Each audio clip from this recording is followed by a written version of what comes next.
name is Kris Nelson. This is the Great Work Launchpad, and we are November 26th, 2025. So welcome. We're going to be continuing to talk about shadow work related to what is motivating you, fear or love.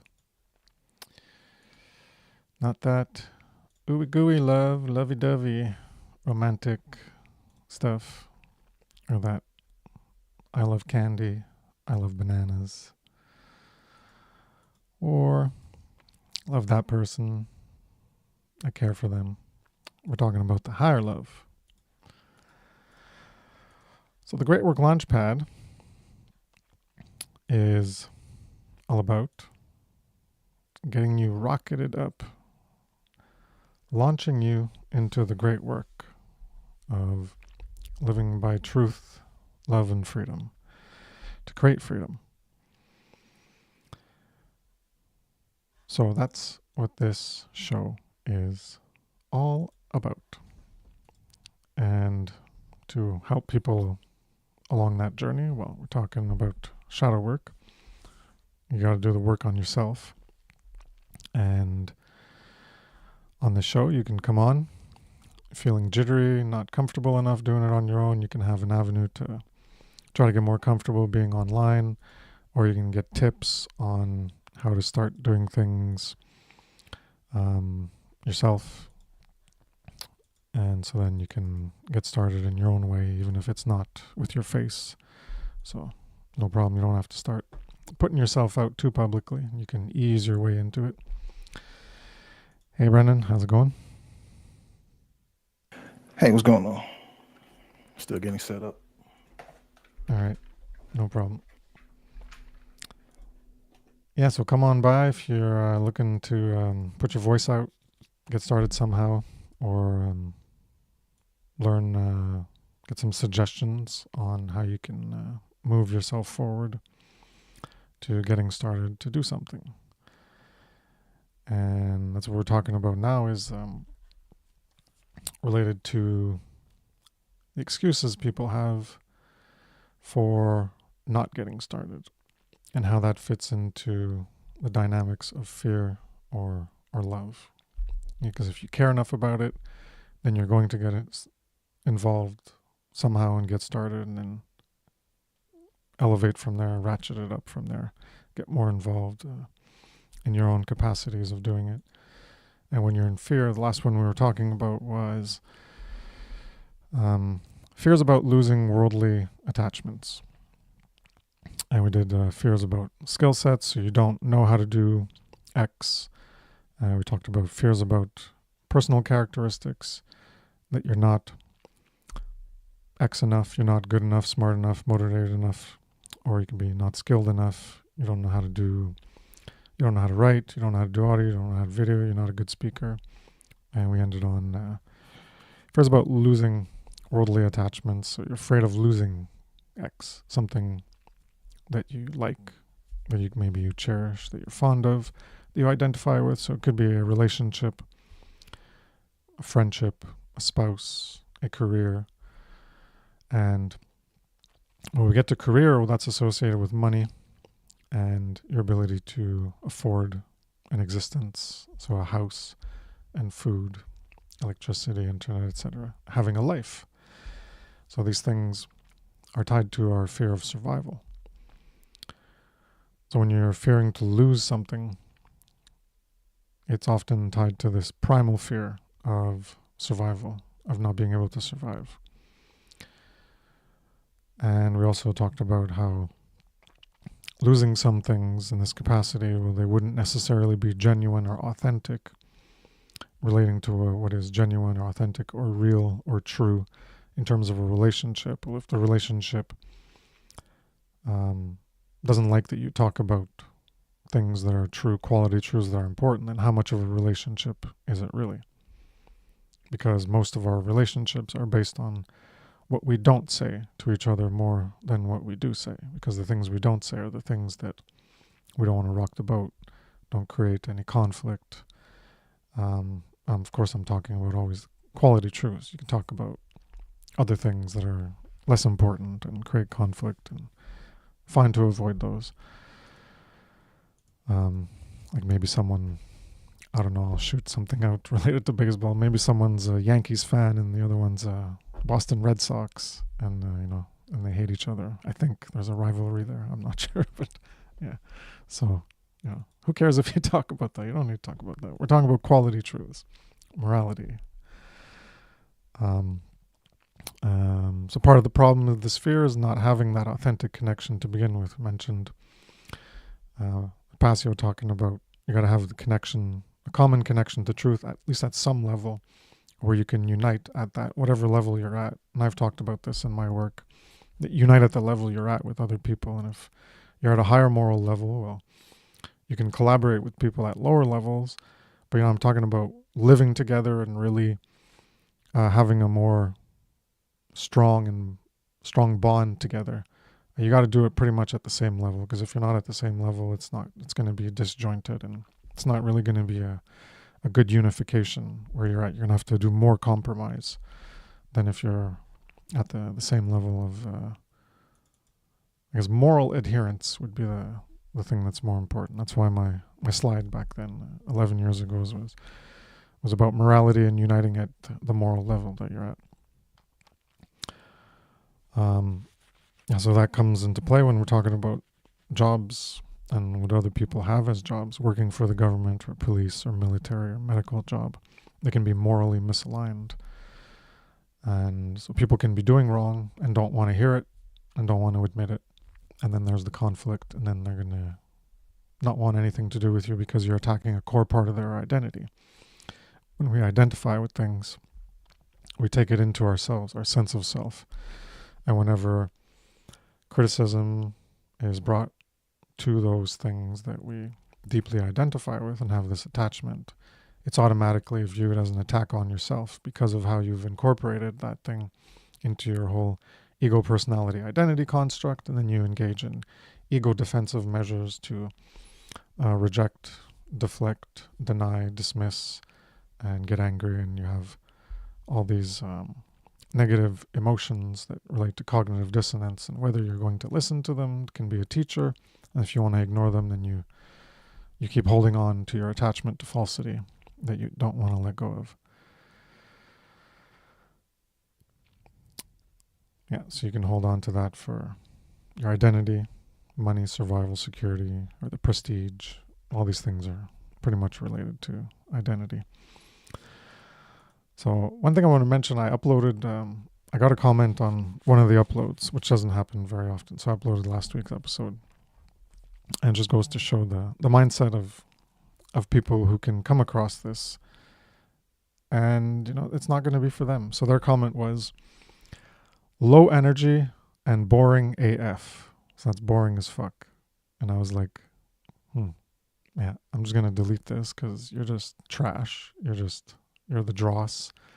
And they just happened to stumble across the video, I guess, and they're low energy. Yeah, we got to be like Twitter streamers, Twitch streamers, and we got to be like, so excited about our game that we're playing or something. Well, we're not. That's not what we're doing. We're teaching things, and it's boring. Yeah, that's right. That's what we talked about many times. Philosophical topics are boring. Hey, the truth is boring, and that's why no one pays attention to it anymore. I guess it's hell is not cool. It's not what's trendy. Yeah, it's boring. Wow. Yeah. Thinking what? Going deep into reflecting about reality and these core fundamental principles. Poof, that's not fun. Yeah. Right. Yeah. The lack of discipline. Yeah, so I just wanted to mention that. I was like, this is exactly why, there's the argument for disable your comments, or you can just ignore these idiots. But, how much are you going to be teaching people with that mindset?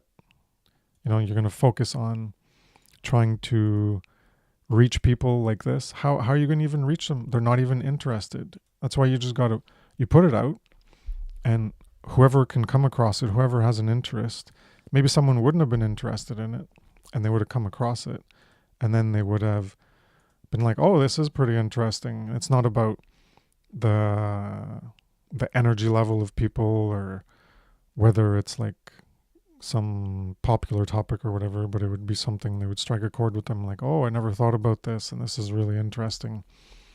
And those people might make use of it. But if you're trying to, like, I gotta be more popular, I gotta reach more people, and that's what your focus is on, well, then you're going to stray more towards these people who want the energy and they want interesting things. But those aren't the people who are going to necessarily be interested in the first place, because they're not interested in the actual content. They're just interested in the delivery of the content. Yeah. Hey, Nick, how's it going? Hey, brothers. How's it going? All right. Howdy. I just did the shadow work course on the weekend, so I thought it'd be a good time to drop in and say g'day. Cool. Yeah, you guys, I know Brandon was there, and I guess you were there. Do you guys want to talk about it? What were you could do a reflection, have some words to say or whatnot. Sure. First off, it was long, long class. A lot of information, and I'm an individual, who can, muster through. But it was a lot of information, especially in the last two parts. A lot of information, a lot of practical information, a lot of easily understood, information that can be used by the individual to actually, um, tailor themselves.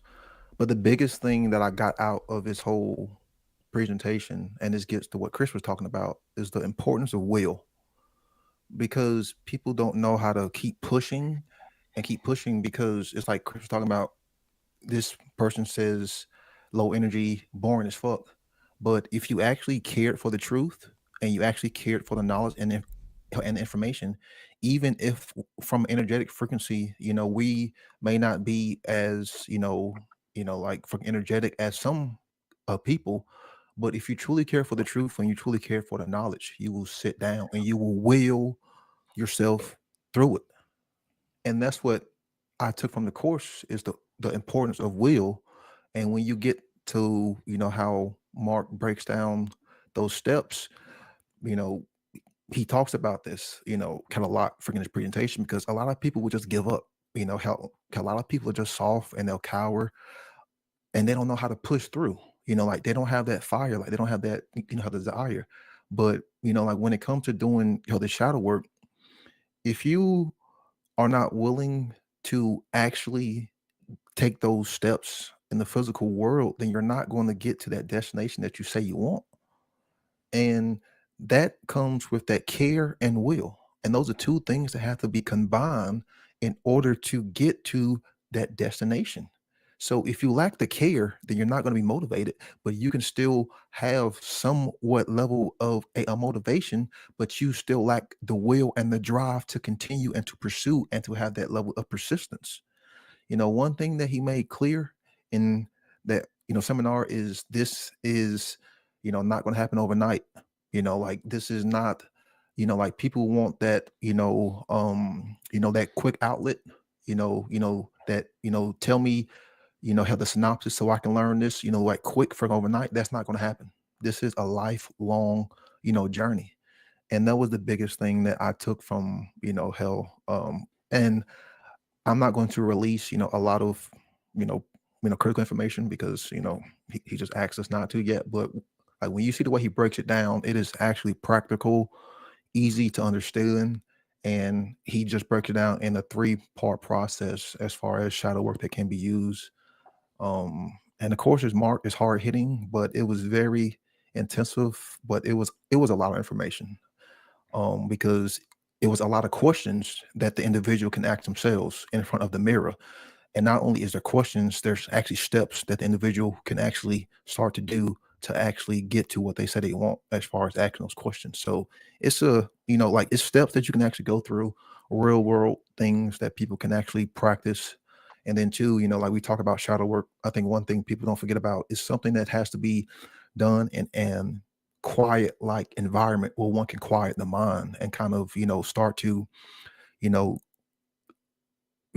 like listen to their thoughts and like realize which thoughts were put there other people. And that's one thing people forget is, like trying to do this kind of work, shadow work, like in a noisy environment is not going to be as successful. If you have kids, you have technology, you need to, find a place, help where you can learn to, you know, silence the mind and start to go deeper, in your thoughts. And that's something that I think a lot of people, take for granted because they want to, like have that phone there, or, they have the kids freaking in the background. Well, it may not be as successful. And then two, I still haven't thoroughly gone through it just because, like this week's kind of busy, but yeah, I still plan on rewatching it and then going through it a second time, third time. But yeah, I think once people start to watch it and they actually get into, like the steps that he presents, I think it'll actually be some great value.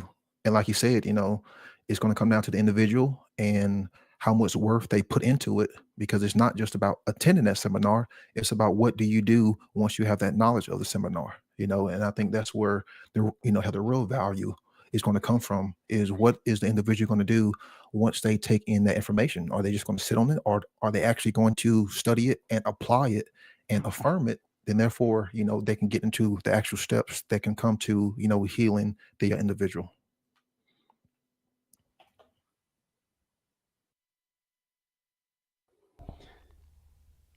Yeah, Nick, did you want to? Yeah. I say anything mean, about it? yeah, for sure. Yeah, I suppose I can speak without being granted permission. Yeah. So, yeah, I would. Yeah, I mean, just to reiterate what Brandon said. For me, it started at 2 a.m. and I'm still processing it and going through it a second time. And I didn't really want to kind of give a review, but I guess I'll be giving a review of some sort. I guess the reason why I didn't want to give a review per se is because I don't want to review something inauthentically, even though I did attend. Because as Brandon said, it's about now doing the everyday work in that quiet space moving forward.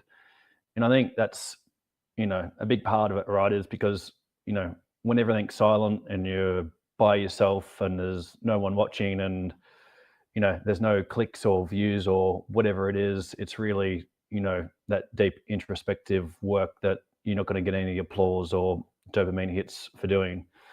I guess the first thing that or the main takeaway initially for me has been around the simplicity and the breaking down of the steps and the pragmatic approach. um, I guess it in a way it kind of demystified a lot of it, because um, I think part of uh, you know not to speak for other people, but like how do I say this? Like maybe on some level, maybe we expect some kind of deep you know knowledge from tens of thousands of years, which has been passed down, which is going to unlock the secrets of the universe, which is going to get us into the multiverse and blah blah blah, because this is like the cosmic whatever. And it's like look at yourself in the mirror and without giving it away, but like simple steps, pragmatic. This is where you want to go, having the will to get there, putting them into steps and actually achieving it. And it really just demystified a lot of it. And it's like my late father was would say like slow and steady wins the race. And there's this and there's maybe it's an Aussie thing as well. I just think there's something for that kind of getting in and getting it done, or like just kind of chipping away, or step by step. And yeah, I mean, what I took out of it was the simplicity, the pragmatism, and the practical approach. Interestingly, that was not what I was expecting going into it, but that's what my initial takeaway is. And so yeah, I'm happy with that, because it feels like I've got solid stuff to work with. Cool. Yeah, I'll see it eventually, whenever it gets released, and see what it's about. Sure, it'll be pretty good, pretty informative, always is, and a lot of stuff that those of us who've been through his content will already be familiar with, and I'm expecting some new stuff and more detail, I guess, on precise ways, but it'll should be good. I'll eagerly await that. And yeah, I couldn't with a family and everything. I couldn't do an 8-hour thing, so that was not possible for me. Yeah, especially on a Saturday, because it was a sacrifice. It was a sacrifice, just to attend it all day for a Saturday, so, but it was worth it, it was definitely worth it. Yeah. All right. So, yeah, we're talking about worldly attachments. And, well, that's why I got this image from the AI, obviously, because I was like, oh, how do I want to represent attachments? And so I was looking at it as letting go of your attachments, dissolving yourself. Part of yourself is going to be shattered and deconstructed. So you got to be willing to. That's the whole alchemical process. Remake yourself and be destroyed. So that's what this is. Representing that they're breaking apart and they're dissolving and being destroyed and fading away. And that's where the newer version of yourself can be remade by engaging in that process. And that is what shadow work is ultimately about, whatever process or mechanism you can use. And there's other people, other teachers who talk about shadow work and methodologies to use. But ultimately what you're doing is you're trying to remake yourself. That's the whole alchemical process. And so you have to destroy before you can recreate, from like the phoenix in the ashes, to be reborn, to purify.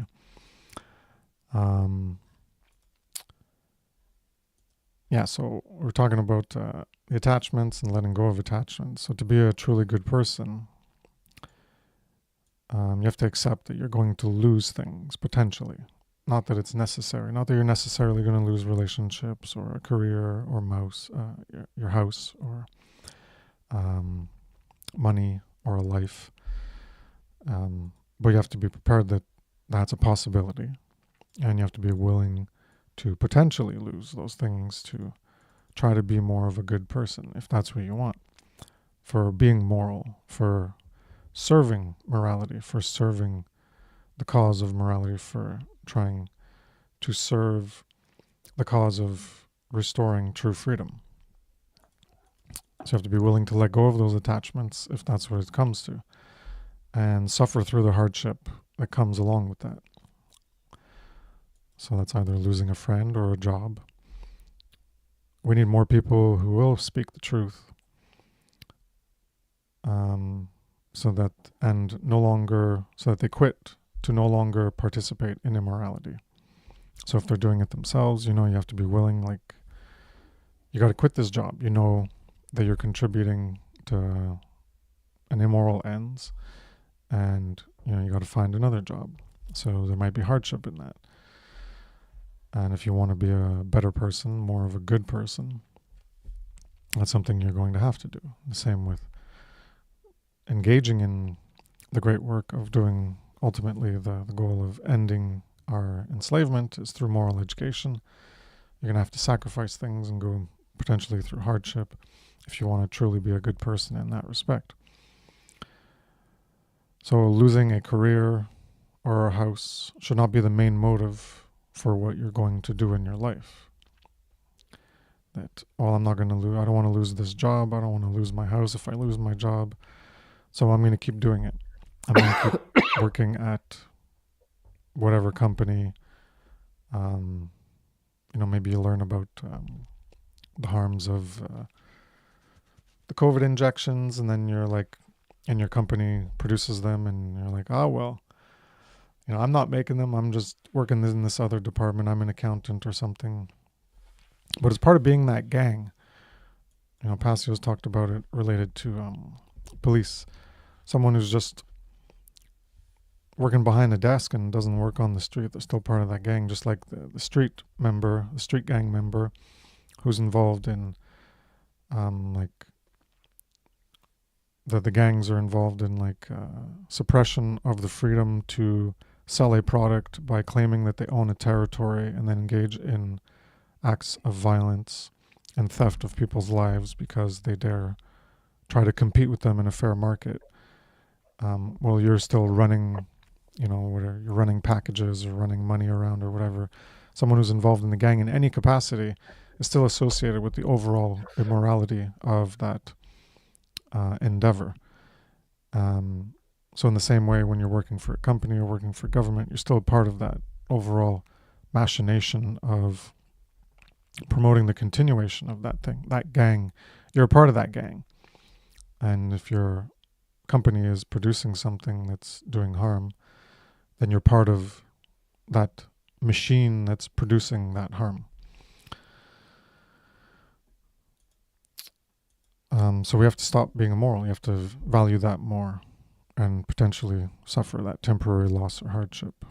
And the people who reject this option of, that involves loss, that involves discomfort, that involves some hardship, and they reject that option, are why a lot of the evil continues, because people can come to the realization and they'll find excuses or justifications like, I need the job, I need the money, and they'll continue to do it.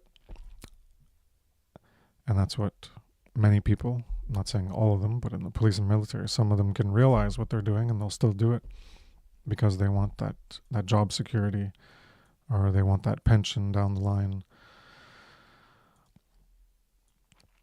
So people can have objections by telling, you tell someone, well, quit your job if you're involved in doing something wrong. And people can be like, oh, that's wrong. You shouldn't tell people to quit their job. That's their life.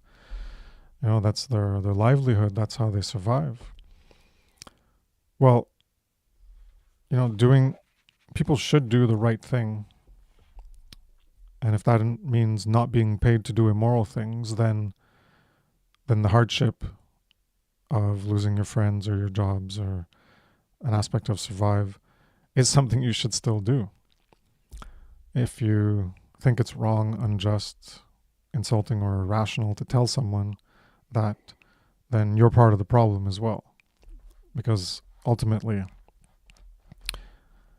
you don't necessarily have to tell them, but they can piece it together when you're saying, working in the police or military, and you shouldn't be doing this job, and they can think about it themselves. But you can also directly tell them, well, if you're doing this, quit your job. Don't let them figure it out. Be explicitly tell them what they should do. And that's not something that's immoral or wrong or unjust. I'm sure it might be insulting, but they're the one doing it. They judge, insult, and offend themselves by their own actions. So people who want to say, you can't tell people, you can't suggest that, you can't advocate for that, well, they're part of the problem, who are preventing the advancement of that apophatic pathway of upholding the sacred feminine, of the passive withdrawal of initiating harm. So doing the least harm they can because they can. So trying to castigate or make people feel bad because they're engaging in this type of moral education, instead of castigating and making people feel bad because they're doing something immoral, is not the right thing to do. You're targeting the wrong people when you're targeting people who are trying to be moral educators and tell people to stop doing immoral things.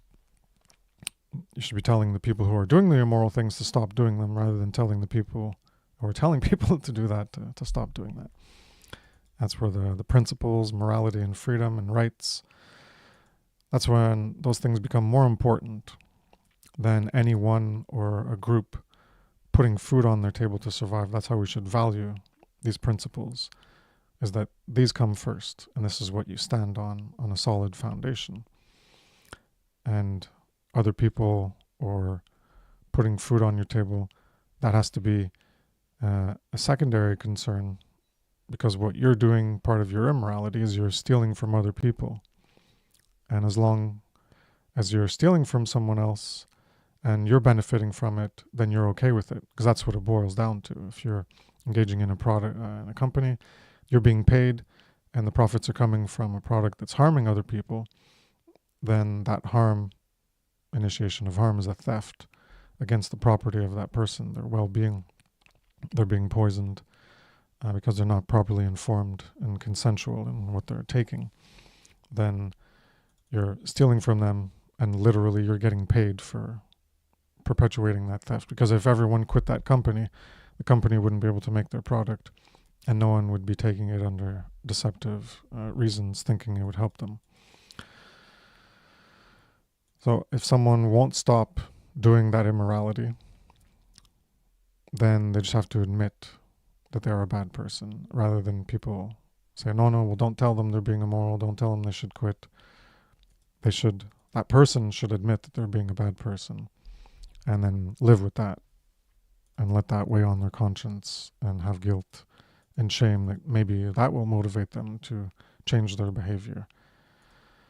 But they first need to hear the truth, and even if they reject it, maybe down the line they'll listen to it. And obviously, people who have jobs like that, if you tell them that, then obviously you're immediately probably going to risk a fracture of the relationship, and that's your choice whether you want to tell them or not. As we'll pass it around, you want to add anything to that part?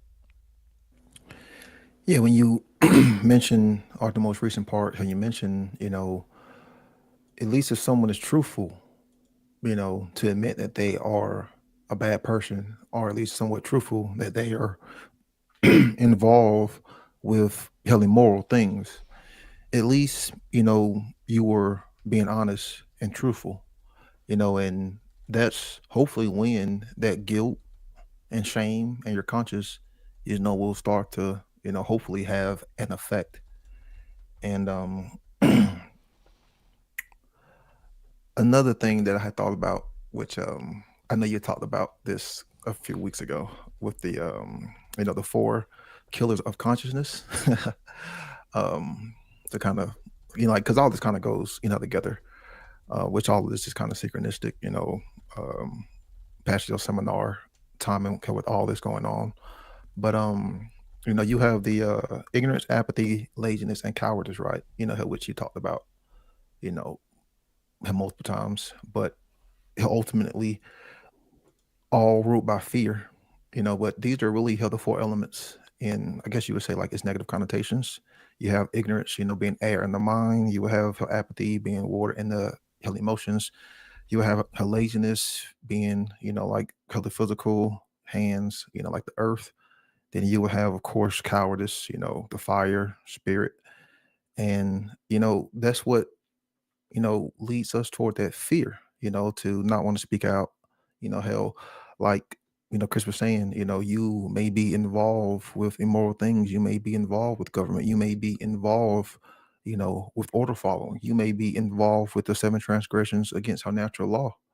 But because, you become attached to your worldly, possessions, being unfortunately gifted, because society gifts a lot of these things through positive reinforcement by way of, upward conditioning.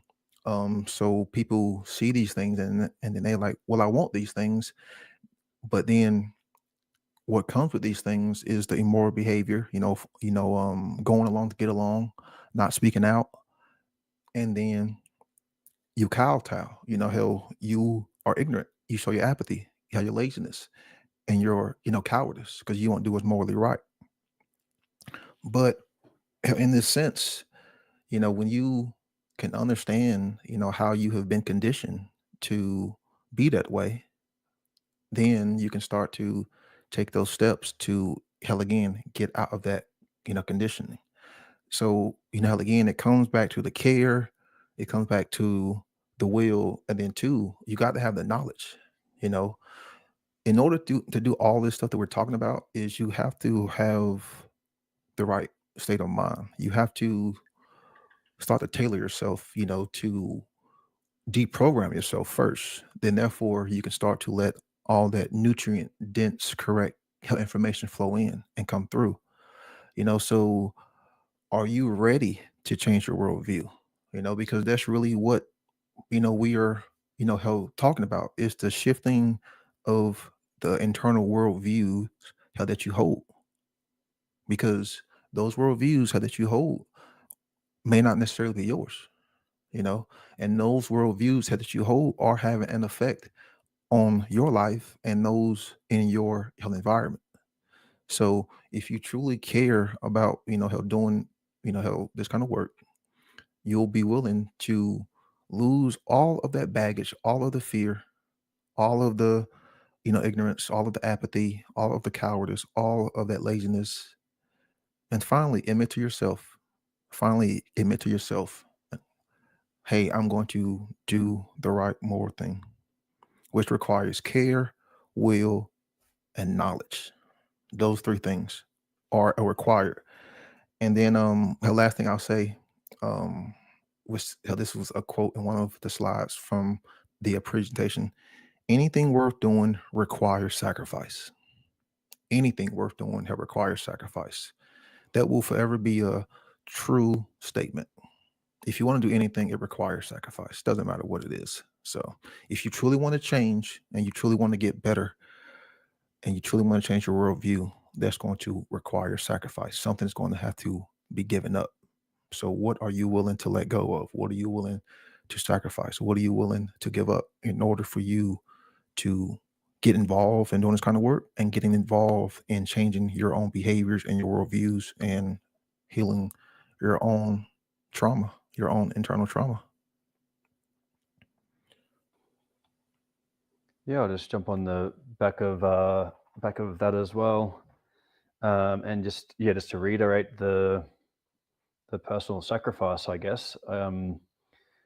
In you know, I guess just from my experience, you know, as someone that started out on this path with things like Vipassana and things like that, I was at the time, and I didn't know about natural law.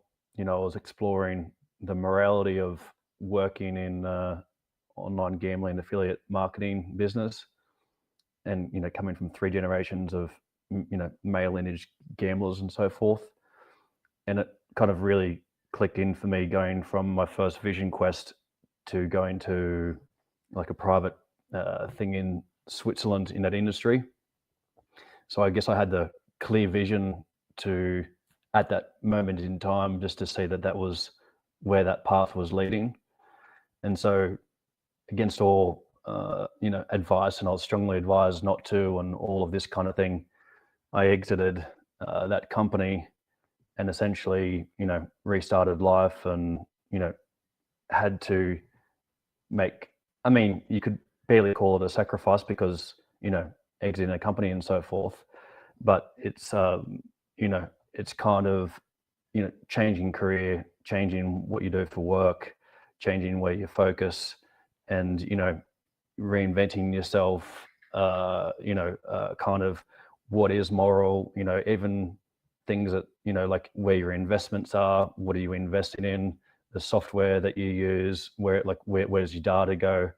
There's kind of a lot of these kind of different system exiting things, but it was clear to me that from a moral standpoint, like things weren't aligned, even though I didn't necessarily know that at the time. But it is a process of sacrifice, and it's not always that easy either.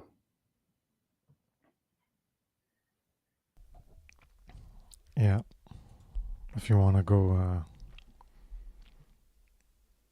do anything, well, you're going to have to sacrifice the other thing that you want to do. That's the basic level where everything requires sacrifices. As soon as you want to do something and there's an option to do something else, well, you're sacrificing the something else. Whatever choice you make, there's always multiple choices in life. And whenever you choose something, well, that choice is automatically sacrifices the other things that don't get chosen. So, yeah, it applies to everything. And when we're doing the great work, is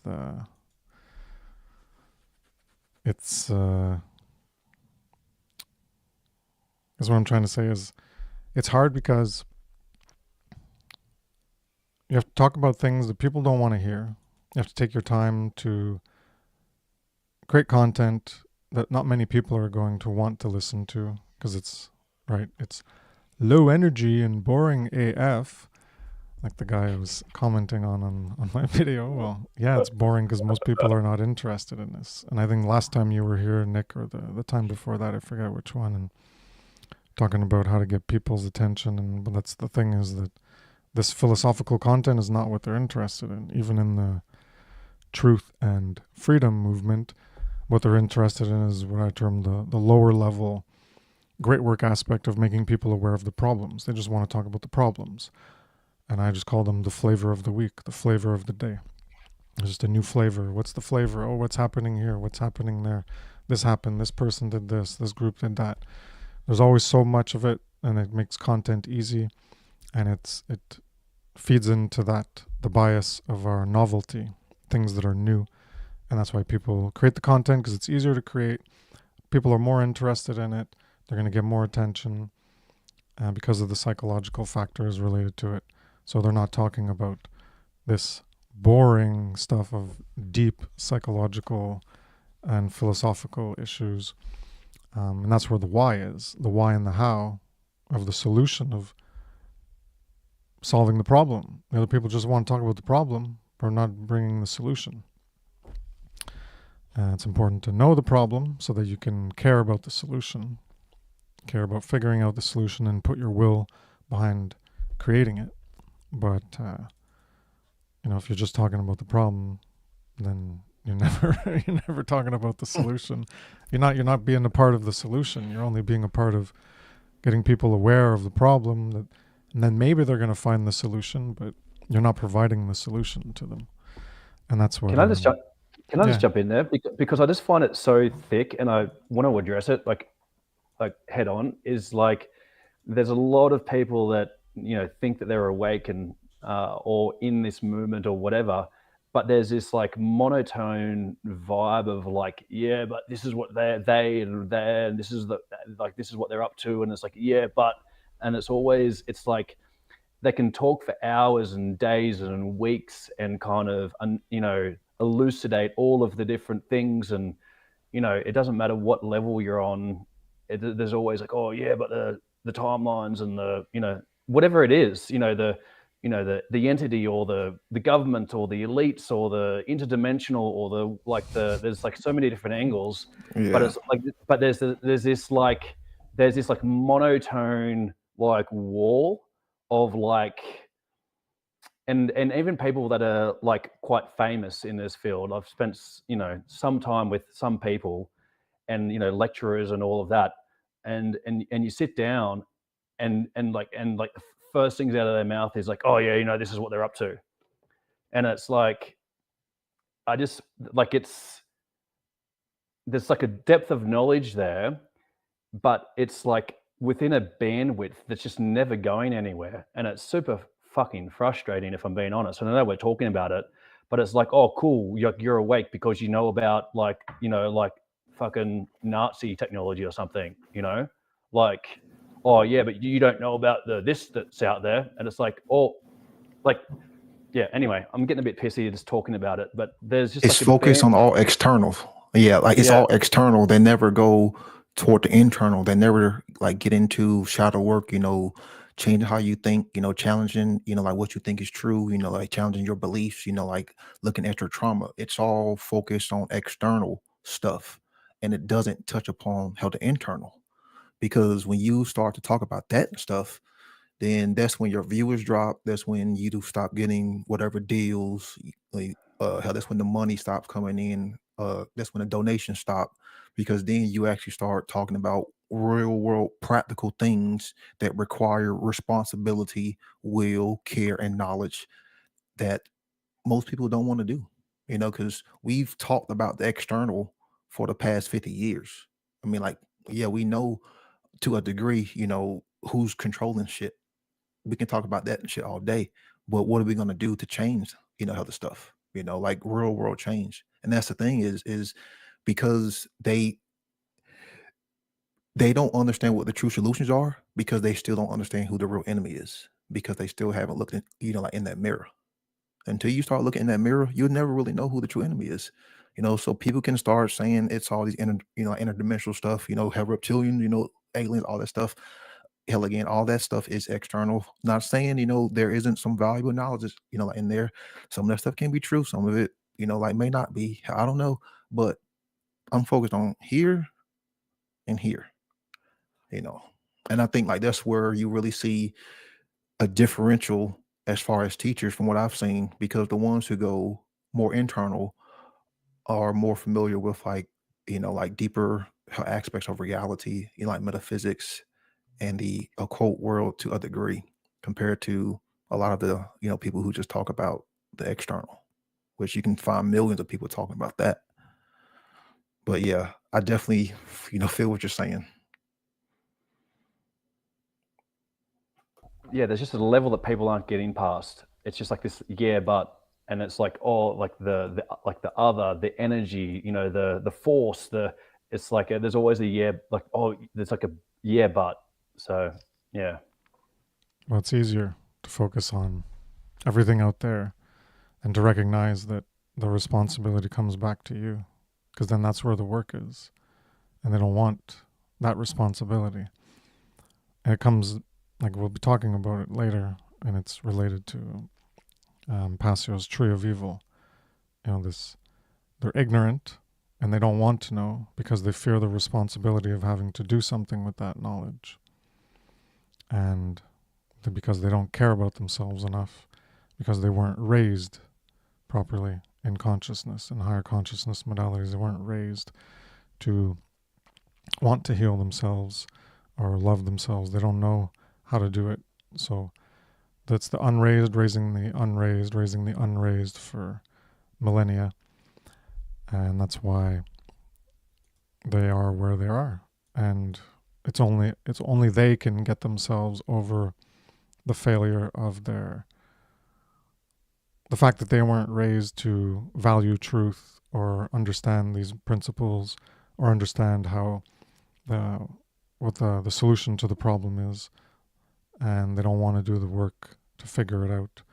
Or figuring it out could be something that an individual won't be able to do on their own, but there's the information is out there and someone could be pointed to it, and they still don't want to go through it because they don't really see the value.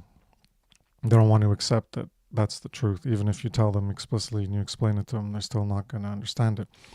Brandon and I were part of, Jerry did a thing on natural law with people from the autonomy community.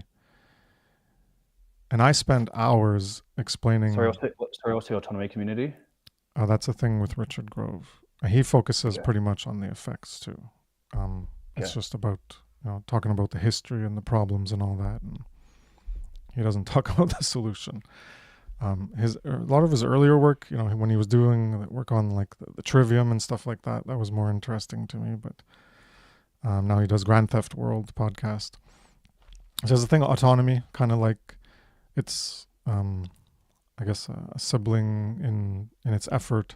So he has this other thing. It costs a lot of money, but it's to help people figure out how they can be more autonomous. So that's a worthy endeavor in itself.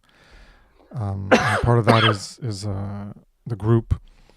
The people can come together and they can, they do courses, they do workshops on figuring out things and practicing like interview skills and how to talk better and how to do things. And there's Jerry.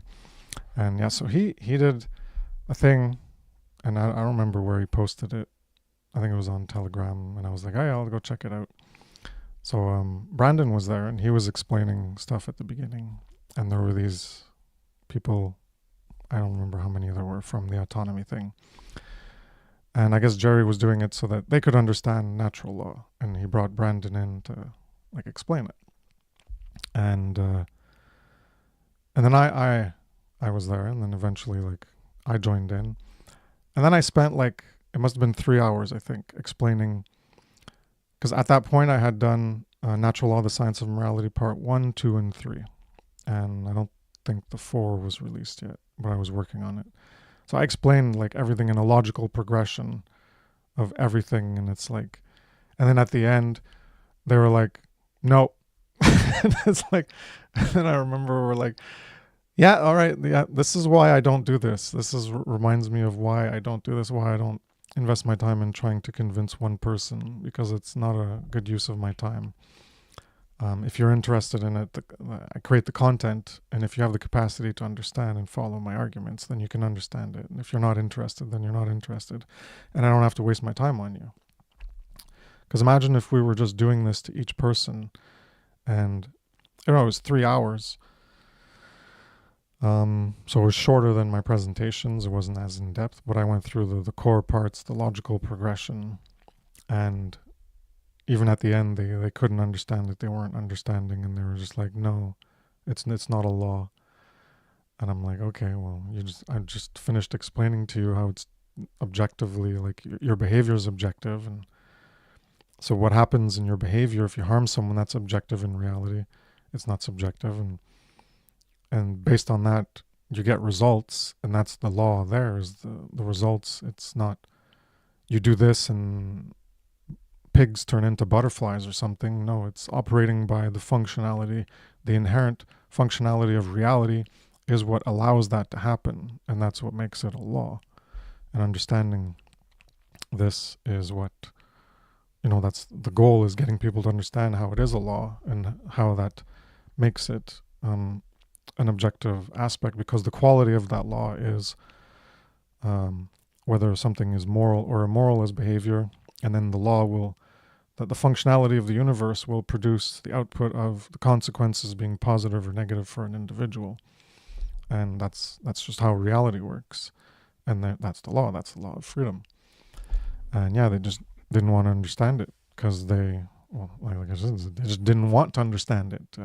I explained it very well, I found. And yeah.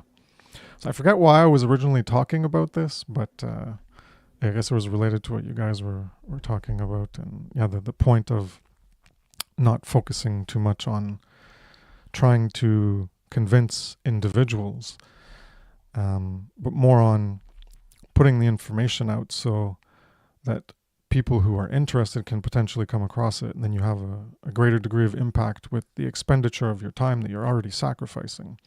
The return on that investment has a much higher degree of amplification. So a 3-hour video that you make can potentially reach hundreds of people and impact them in various ways, in positive ways, versus spending that 3 hours to talk to one person. And it's like talking to a wall, essentially.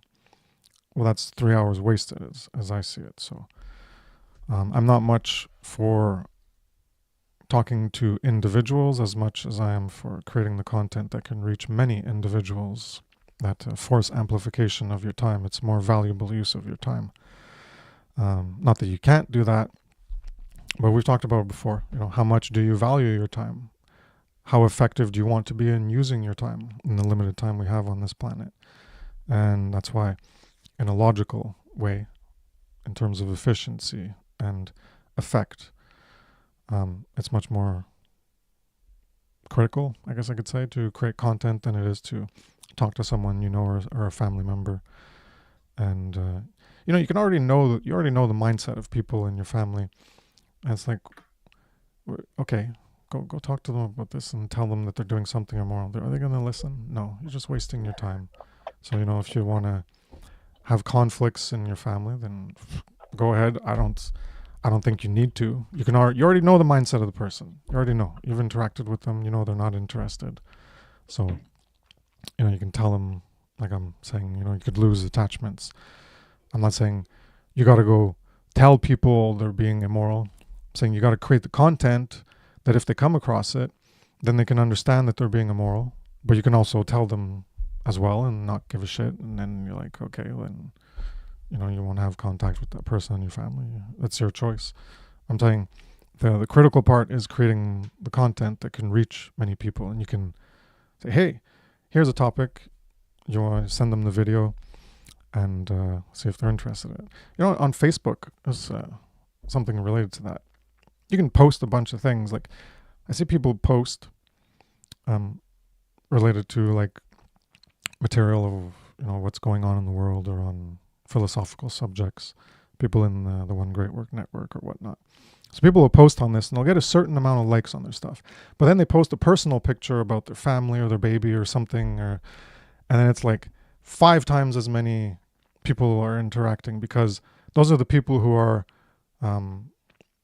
the dead in their family and their friends, who are like, ignore everything else they post.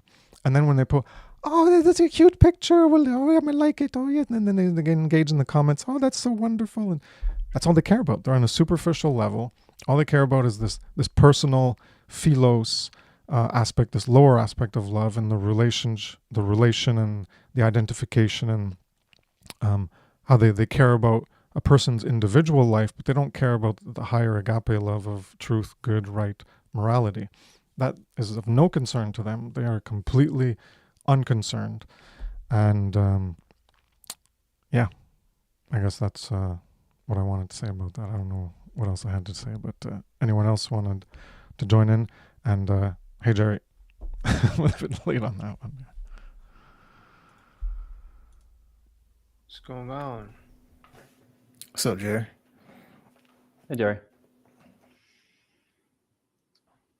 You want to say something, Brandon? No, just kind of contemplating. Brain's kind of tired right now. You know, was editing the video earlier for the One Great Work, Warriors. So getting past my bedtime, but trying to keep these thoughts maintaining in my big ass head. But a good show. Thankfully, we had another guest join us. So it's always nice. I shouldn't say nice. It's always a wonderful thing seeing people come on and willing to express and talk. And one thing I will say, and Jerry, I'm gonna put you on the spot because we've been doing this stuff like online for 3 years. One thing I will say about Jerry is he shows up. He shows up, and that's will. That's action. And people who can come on these shows, they don't even have to talk. It's just showing up, like bare minimum. Then you work your way up, and like that's the thing. Like that's how you build that consistency, like that's how you, start to build that discipline, is you start off by showing up, then you can start to, gain more knowledge and build that confidence to get in front of the camera. And so people can learn from Jerry. But yeah, it's and at the, for another day, same stuff. Now I see why Pastor Joe keeps saying, he's been repeating himself for 19 years, because that's kind of what we've been doing, just coming on here, repeating ourselves, saying the same thing over and over and over, and trying to be repetitive to get people, to understand these core truths and the core messages. Because I deliberately keep repeating myself over and over so people can get what we are trying to say. I mean, because I don't know how much more bad things have to get, how much more suffering do people have to endure in order for them to, want to face that mirror and face that shadow. Yeah, got to be a broken record. That's what I said a few times. Like, the whole point of this is being a broken record, because there's limited. This ain't flavor of the week, flavor of the day bullshit. This is eternal truths, and there's a limited number of them. And so you're going to have to repeat it and say it in different ways and do different types of content. It's all about repeating. And yeah. And the shit ain't fun. Record. The shit is not fun. It's not fun. Are you not entertained? What's that? He said, are you not entertained? Oh, are you not entertained? Is that like a wrestling? I think there's that. Oh no, that's Gladiator, right? Are you not entertained? Something like that. Dude, Gladiator. That's crazy that I watched that movie part 2 like 4 weeks ago, and I used that quote. Pasha used that quote, and you just brought up that movie, and then Crip Rick had brought it up. And I'm like, yeah, like good movie, good movie with that good quote. The actions we do echo in eternity. But yeah, that movie, great movie. It's all about entertainment. You can't be low energy and boring as fuck. You gotta be entertaining. That's Well, what if I can, captivates attention. if I can bring something up, and maybe it was a bit off course, but like maybe around the concept of play, because I did notice in the Passio documentary, he was kind of sitting at his computer and he was like, basically like, whatever he said, like, this is very difficult to keep doing this in some more colorful language. But yeah, I mean, if we're talking about shadow work, right, and we're talking about our creative capacity, having an element of play seems pretty key, rather than just being like, fuck this shit, like all day long on the computer. So it's probably, yeah, I'm not sure if this is too off topic, but it seems like a pretty important thing if we're, to keep things sustainable long term. Yeah, absolutely. And my thing of play is I like shooting guns. I don't like paying for the ammo, but yeah, each individual needs to have some kind of hobby, something that they enjoy, some form of, side craft, something, that keeps you happy. Yeah, sometimes I like to crack jokes, like in the videos just to, kind of lighten up the mood, because a lot of time on camera I'm more serious, but yeah, you do need to have the element of play and, fun time, to a degree in your life. I mean, because no one wants to be miserable all the time, and you do need some form of enjoyment. And then again, it's not getting stuck there. It's not using it as a means of hell escapism, but like we all may have, like our things that we may do, for fun. Some people may, still like to watch sports, and that's, like if that's what to a degree, it makes you happy, to keep you maintaining, then hell, so be it. That's what the individual has to figure out. Hell, what makes you happy. An element of play. Like on the side. I'm sure like that's kind of what you were talking about. Yeah, and also even in the work itself, because yeah, I mean, just as you guys have been doing this for a lot longer than me, but having, especially part of a creative process, having an element of play, because that's obviously going to come through in the output. Yeah. When I edit our One Great Work Warrior videos, I always like to put a little goofy Easter egg in a lot of them. I don't think most people realize that, but yeah, when I rewatch the videos, it just kind of gives me that laugh. Yeah. And there's one in our recent video coming out next week. So, but that's just something that I do to kind of, laugh. Because laughing is kind of new to me. I never really laughed when I was, younger. Like I always had that mad black dude look, that, that you don't smile when you're taking pictures look. And I was always mean mugging. Yeah, that was me. So, but yeah, you do need to bring the element of play.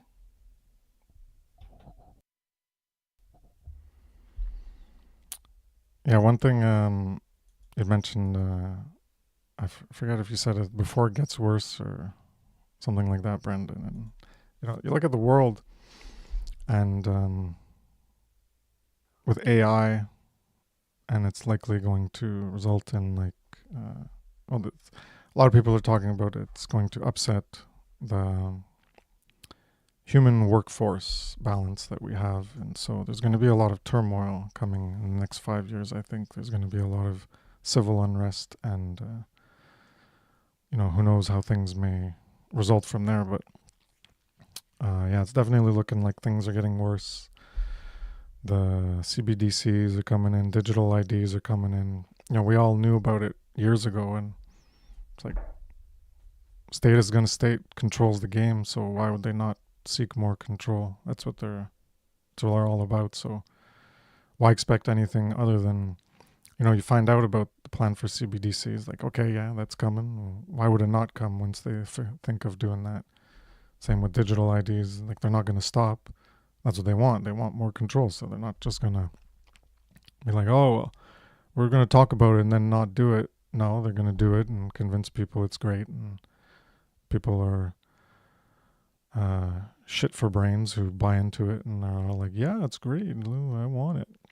Like what happened in the UK, I think last month or something, I forget where, but they voted on it and it was like, yeah, we want the digital, it was digital ID and they want it. And it was all the bullshit propaganda for why it's great. And people just lap it up and tastes good to them.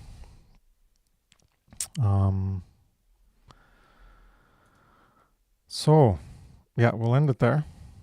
And thanks for coming by, everybody. Maybe see you around next week or another time.